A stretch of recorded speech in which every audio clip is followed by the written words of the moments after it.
Assalamualaikum warahmatullahi wabarakatuh. Waalaikumsalam warahmatullahi wabarakatuh.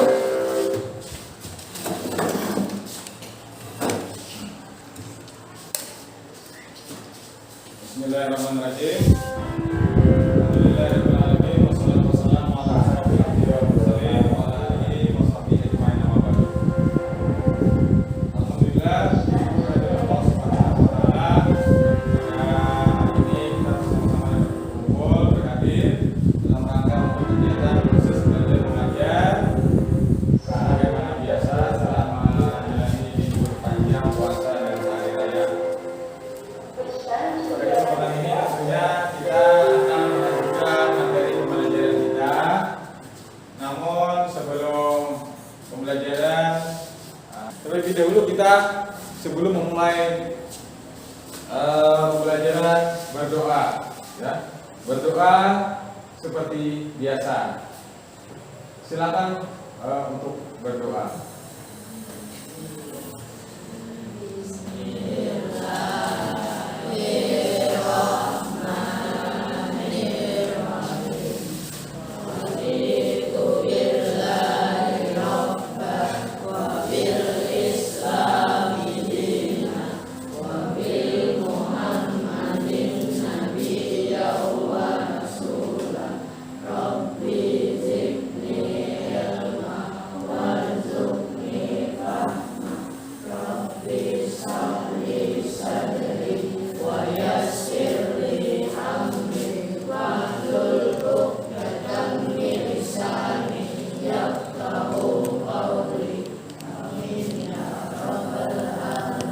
Nah, alhamdulillah setelah berdoa mudah-mudahan proses kegiatan belajar kita lancar, ya, dan dapat berjalan dengan baik, ya. Sebelum kita Bapak sampaikan materi kita pada hari ini tentang pembelajaran, Bapak untuk mengecek kedisiplinan kehadiran Bapak dengan absen dulu siswa pada hari ini. Siswa-siswi pada hari ini, ya. Bapak absen dulu, ya.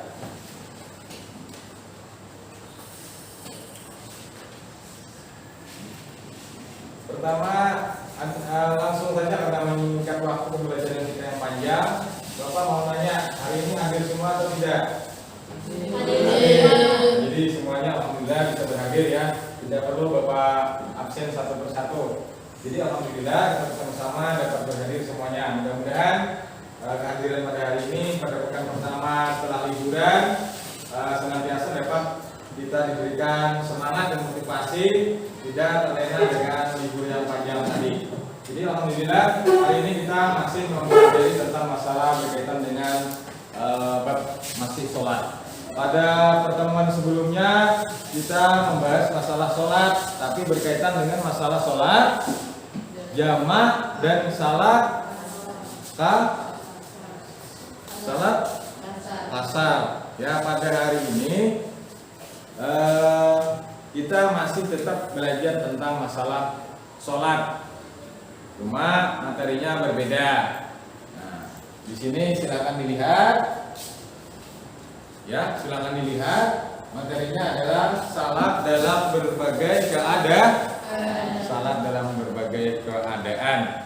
Nah, sebelum pelajaran kita mulai, ya, sebelum pelajaran kita mulai, terlebih dahulu Bapak ingin menyampaikan, ya, menyampaikan tujuan daripada kita mempelajari masalah sholat dalam berbagai keadaan.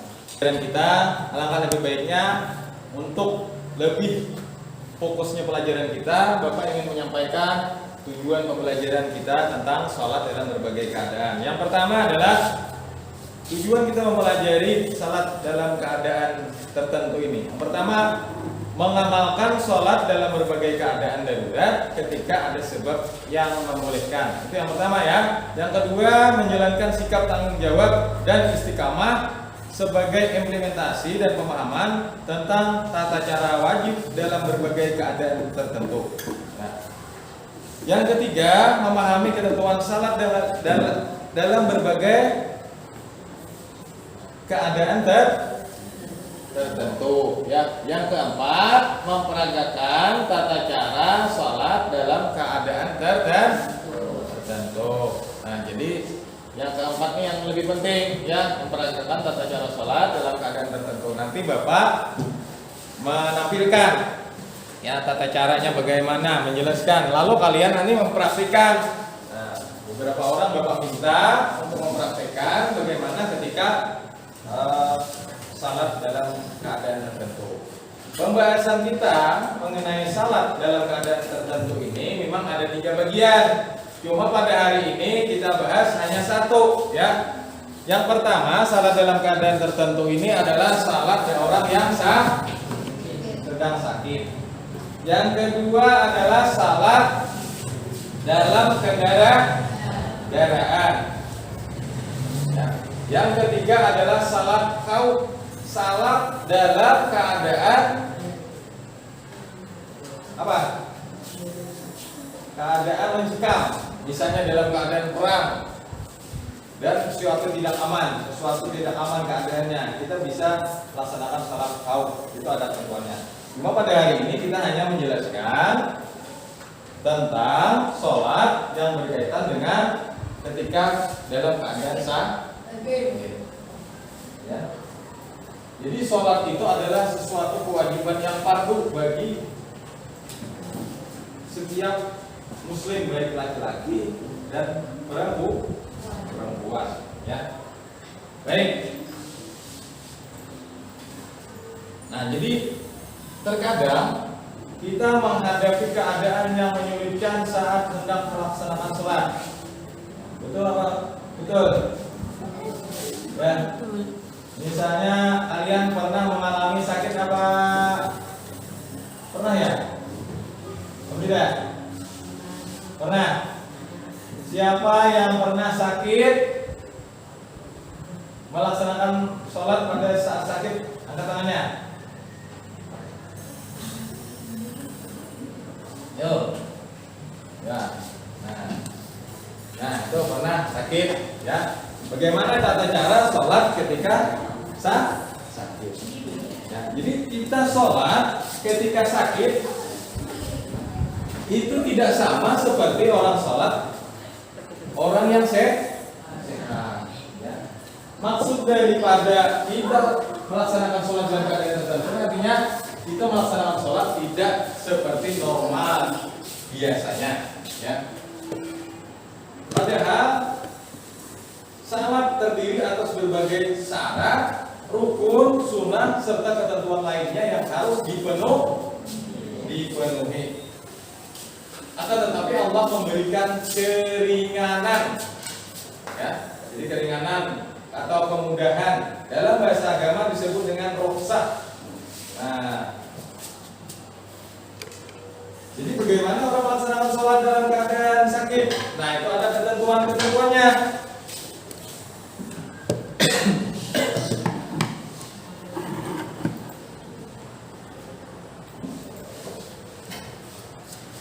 Nah,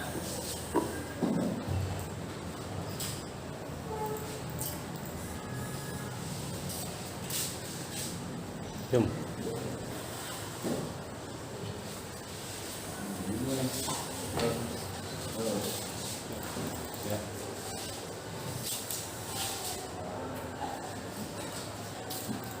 Nah, bisa dilihat ini tata cara salat dalam keadaan sakit, ya. Coba bagaimana? Yang pertama adalah salat dengan duduk. Bagaimana cara pelaksanaan salat dengan duduk apabila kita dalam keadaan tidak bisa berdiri? Bapak akan tampilkan dulu bagaimana orang. Nah, jadi kalian silakan lihat ya bagaimana orang melaksanakan sholat ketika tidak bisa berdiri, ya. Nah, ini Bisa dilihat dengan jelas? Ini gerakan-gerakan, posisinya bagaimana?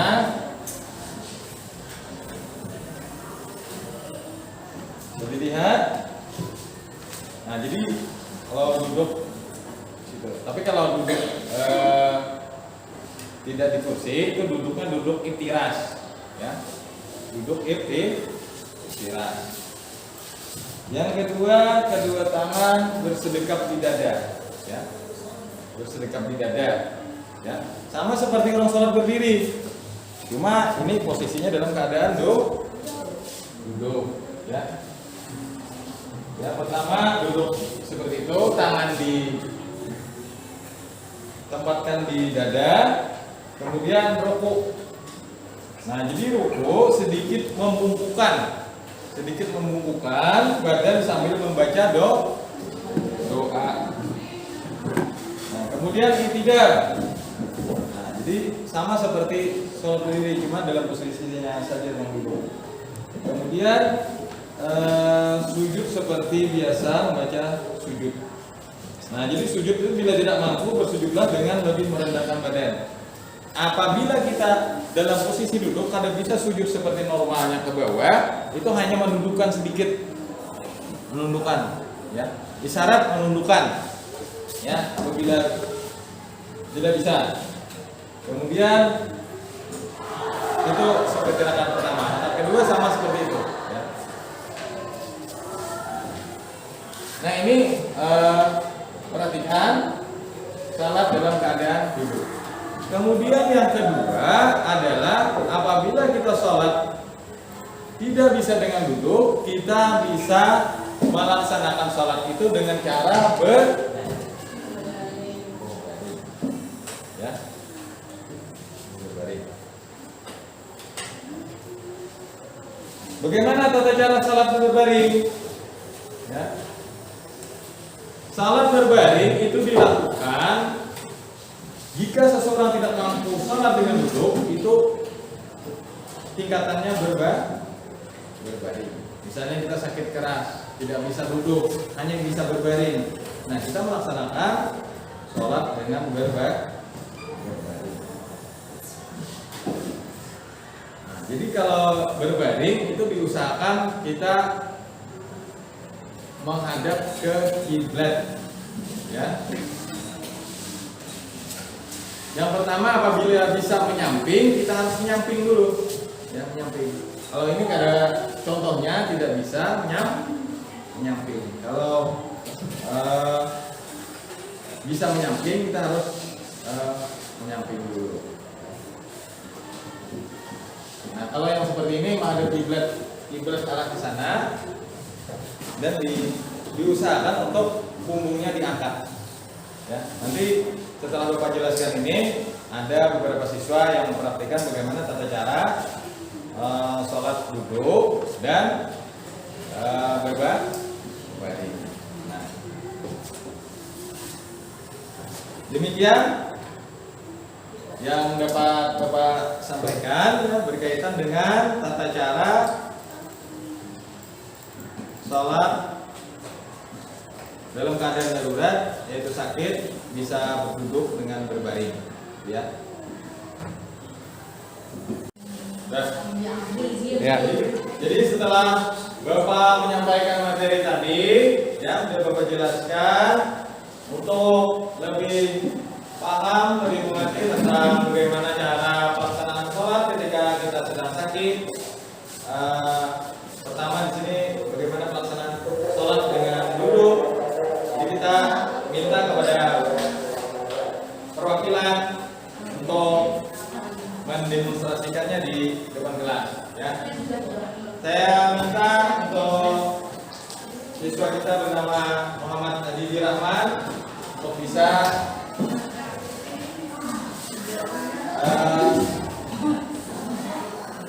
memeragakan sesuai dengan apa yang Bapak sampaikan dan melihat tampilan orang sholat seperti yang ada di layar ini. Nah, jadi posisinya sama seperti orang sholat berdiri, cuma dalam keadaan sakit Ini yang membedakan kita dalam keadaan duduk.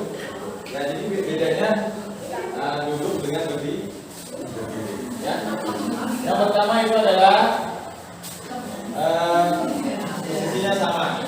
Ketika takbir, buka takbir, tangan bersedekap di dada. Ya. Nah, sama itu.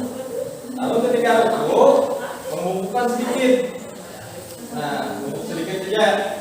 Kemudian angkat i'tidal. Kemudian sujud. Sujud itu ada perlu kita sampai ke bawah, ke lantai. Nah, cuma itu lebih bungkuk lagi, lebih merendah lagi daripada rukuk. Ya, seperti itu. Ya. Sama seterusnya sampai berapa rakaat. Nah, itu berulang sampai kepada tahiyat akhir. Ya, gitu. Ya, tahiyat akhir gimana? Posisinya, tangannya. Ya, nah, itu posisi tangan untuk tahiyat akhir, ya begitu. Nah, habis itu tahiyat akhir, baca tahiyat akhir, salam. Bagaimana salam? Salam sama ke kiri. Nah, begitu ya. Paham? Nah, itu yang pertama ya. Kemudian yang kedua, silakan Anda isi dulu untuk duduk ke tempat. Untuk yang kedua, kita praktek ya, memperagakan bagaimana ketika kita tidak bisa sholat dengan duduk. Nah, apabila tidak bisa duduk, kita sholatkan dengan cara berbaring dengan miring ke kanan, ya, miring ke kanan. Coba ini posisinya gimana ya?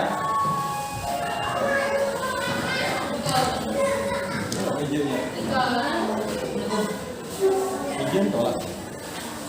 Oke, tolak. Nah, lihat.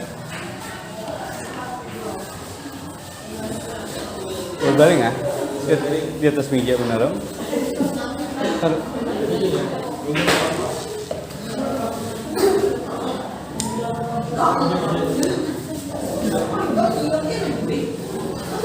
Bejauh ikam dulu, bejauh.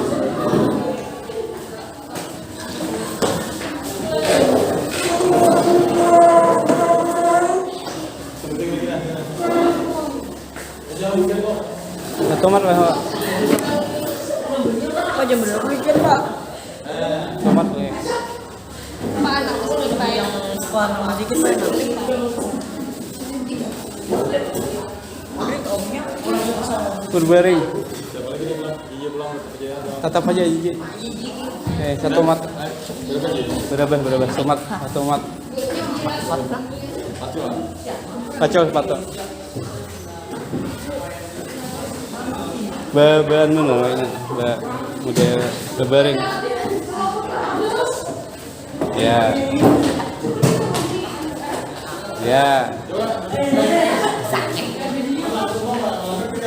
Pinjam dulu sebentar.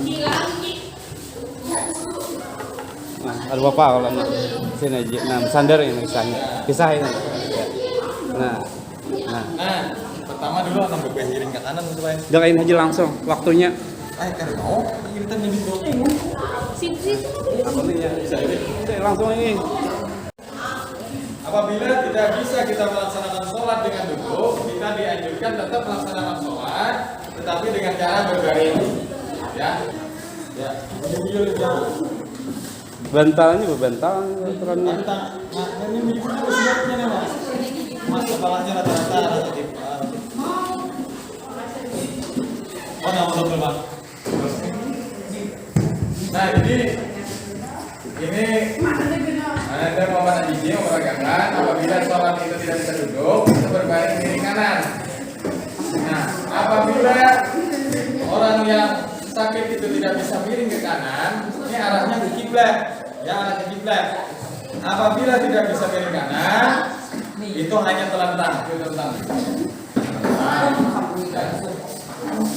Nah, di sini supaya pundaknya agak mengangkat sedikit. Ini posisinya supaya kakinya arah ke kiblat ya. Gitu. Nah, ini posisinya bila tidak bisa miring kanan, ini baru posisinya bertelantang. Itu posisi sholat tingkatan-tingkatan pelaksanaan sholat ketika dalam keadaan sakit. Ya, jadi berulang, apabila tidak bisa berdiri, sholat dilaksanakan dengan duduk. Apabila tidak bisa dengan duduk, dengan berbaring. Ya, betul. Nah, yang telah bisa atau mampu mempraktikkan pelaksanaan sholat, mulai dari pelaksanaan sholat keadaan duduk maupun sholat dalam keadaan berbaring, gitu ya. Demikian pertemuan untuk kali ini. Mudah-mudahan pertemuan kali ini tentunya dapat bermanfaat bagi kita semua tentang materi yang berkaitan dengan sholat dalam keadaan sakit dan bagaimana pelaksanaannya di lapangan nantinya ya.